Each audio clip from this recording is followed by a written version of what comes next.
Pag-usapan po natin ang problem na to. How are we going to calculate the radius and the area of the semicircle in this given figure? So, I have here the figure. We have triangle ABC with a semicircle that inscribed within the triangle ABC. Ang ibig sabihin ng inscribed, yung semicircle ay nasa loob ng isang triangle, which is triangle ABC. Kung mapapansin natin, yung ating pong figure ay nakapag-form na po siya ng isang right angle dito. So, most probably, yung triangle po natin is a right triangle. Then, yung ating pong semicircle ay meron pong tinatawag na center of the circle. Magagamit po natin yan mamaya. Kaya lang, at this time, let us have our focus on the triangle ABC.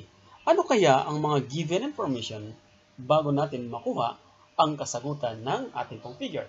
So, isa sa given ay ang opposite angle ng angle A is side A. Ang side A po natin is equivalent to 6 units. Pag wala pong unit of measure, ang tag po natin sa kanya, units, ang ginagamit po natin na measurement. Then, our side B is equivalent to 8. Ibig sabihin nun, yung side CA or AC natin is equivalent to 8 units.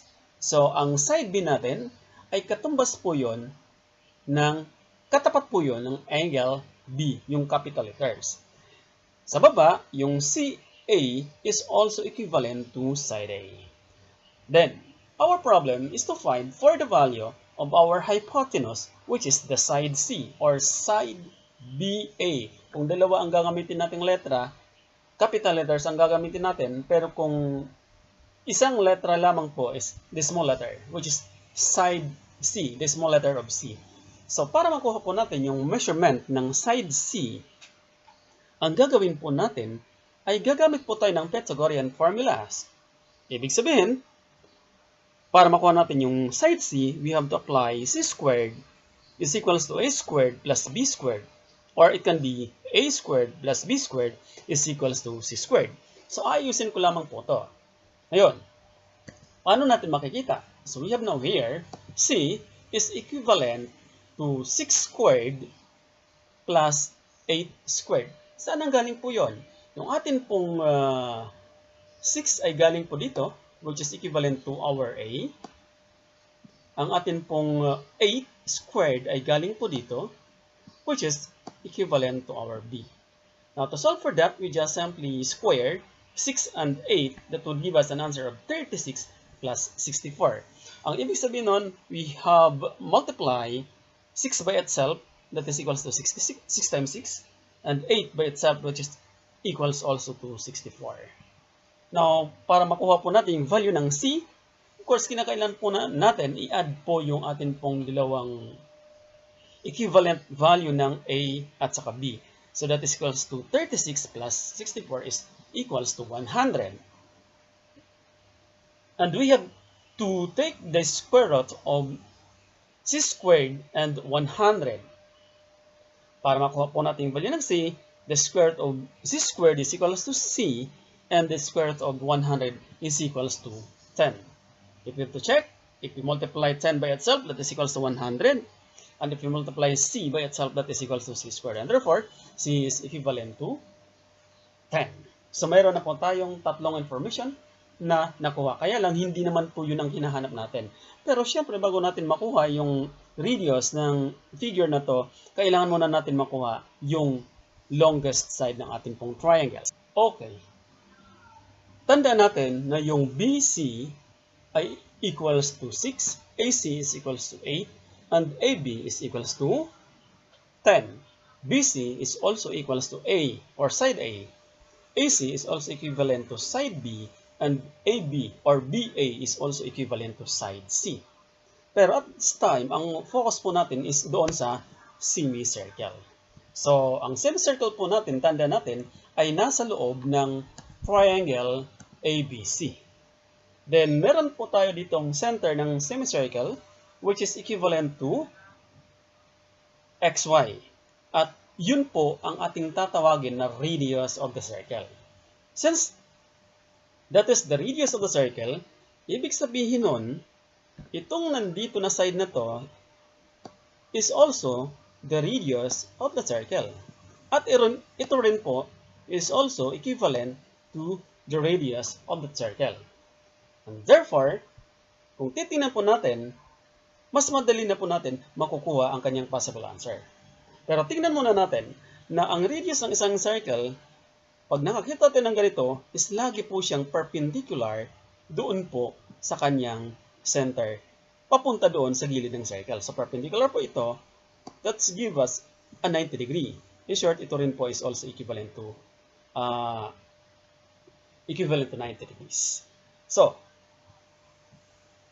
dito po, we have also to identify na itong side na to, side BA, ay dumaan sa gilid ng circle.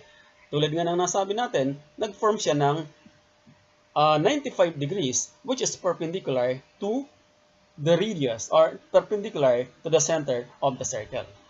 Then, ito pong side na to ay tinatawag po nating tangent line. Ulitin ko, tangent line. Then, dito sa kabila, meron din po tayong isang side na dumaan din po sa gilid ng circle. Kasi kung itutuloy po natin yung circle, ito po yun. Nakapag-form din po tayo ng isa pang side na dumaan sa gilid ng circle. At ang tawag natin sa side na to is also a tangent line. Meron po silang tinatawag na common vertex na vertex B. Pag nakakita kayo ng ganong klaseng line or angle or any sides na dumadaan sa gilid ng circle na merong iisang vertex, ang kanilang distance mula sa vertex papunta doon sa gilid ng circle ay lagi pong congruent or equal. And therefore, since itong angle na to is equivalent to 6, ito po yun, di po ba? This is equivalent to 6, ibig sabihin nun, ito equal na rin sa kanya. So, sa makatuwid, ang mangyayari ngayon ay BC is congruent to BX, which is equivalent to 6 units, at yung BX din po is also equivalent to 6 units. Kung mapapansin natin, yung BA natin is equivalent to ilan? We have 10 units. So if this is equivalent to 10, ito po is 6, we have to subtract 10 minus 6, and therefore, ito pong side na to, most probably, is equivalent to 4 units, that is XA. Dito naman po sa baba, we have CA, ito po yun, or AX, is equivalent to 8. And therefore, the measurement of XA is equivalent to 4, and the measurement of AC is equivalent to 8 units. Number 2, ang focus po natin is on the two similar triangle. Na-identify niya dito na ang triangle AXY is similar to triangle ABC. Nasaan po yun? We have AXY, ito po yun. At yung ABC ay ito po yun. Kung isa-separate po natin sila, tingnan natin, we have here, separate po natin sila para mas makita po natin. Yung unang triangle ay ito po yun, we have here. This is XY. We have here XY. This is A. So ito po is the radius. Ito yung radius na yun. Then ang next triangle po natin ay ito po. We have here. So we have the next triangle ay ito po. You have ABC. This is A. This is B. Ito po is B. Ito naman po yung C. Kung mapapansin natin, meron tayo ditong measurement na 6. Ibig sabihin, no, this is equals to 6. Meron tayo ditong R. Ito po yung R na yan. Then, para masolve po natin yung value ng R, magpa-partner po tayo since they are similar triangle. Ito pong R, ang kanyang kapartner ay ito po. Ano pong measure nito? That is equals to 4. XA. Then, dito naman po, ang kapartner ng atin pong Next ay ang 6. Nasaan ang partner nito?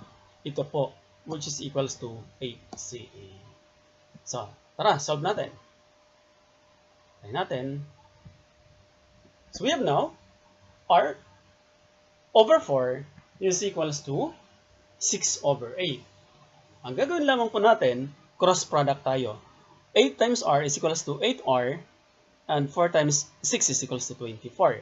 Para makuha po natin yung value ng R, which is the radius, divide natin both sides by 8.